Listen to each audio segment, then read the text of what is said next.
The Northern Ireland Protocol Bill is a piece of legislation that will allow Britain to unilaterally override parts of the Northern Ireland Protocol, that is the arrangement between Britain and Europe that puts Northern Ireland in a slightly different position with respect to Europe post-Brexit. Now, the bill, which currently is stuck in the House of Lords, is something that was devised and proposed by Liz Truss. So that, at the very starting point, should make us pause. Liz Truss doesn't have exactly the most spectacular run of successes. Really, I would say that anything proposed by Liz Truss should be shelved. But let's look at it a little bit more closely.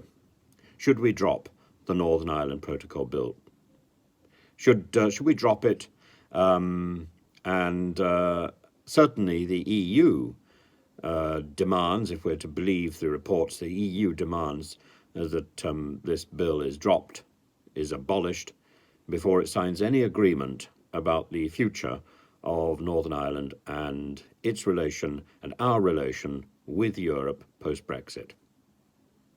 Lord Frost and Hugh Bennett both think that plans to shelve the protocol bill would be to grant the EU too much power over our affairs in Northern Ireland.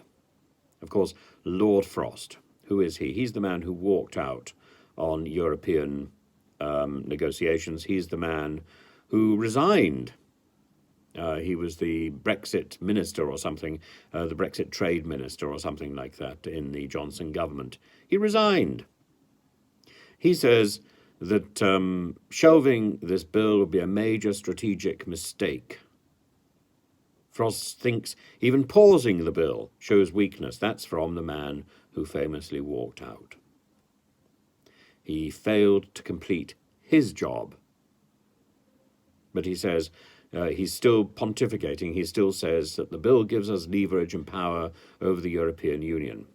David Jones, another former Brexit minister, agrees, but that is the point. These people failed in their own jobs, failed in their own tasks. If they had succeeded, we would today have a functioning Brexit, but we don't. We have a disaster. Archie Norman, the chair of M&S, says that the post-Brexit bureaucracy is absurd, and this new labelling system is absurd. Dyson also lambasts it, simply says it takes us back to a pre-digital age. Dyson called this short-sighted, he called it as short-sighted as it is stupid. Perfectly sound. In the meantime, there is a serious movement towards a deal to end the standoff by the 25th anniversary of the Good Friday Agreement, which will be the third, and already we're on the third anniversary of Brexit.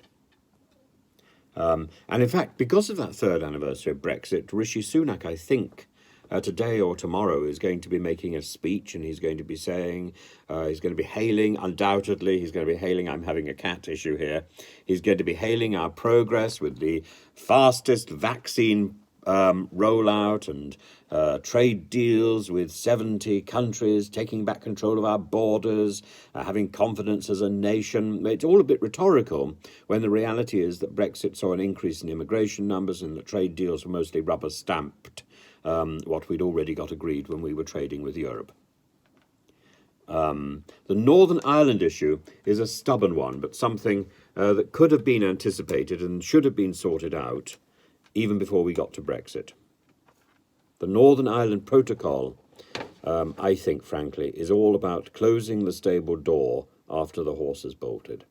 It doesn't matter how effective that door might be. It is still a pointless effort, because it should have been locked earlier, just as Lord Frost should have completed his job.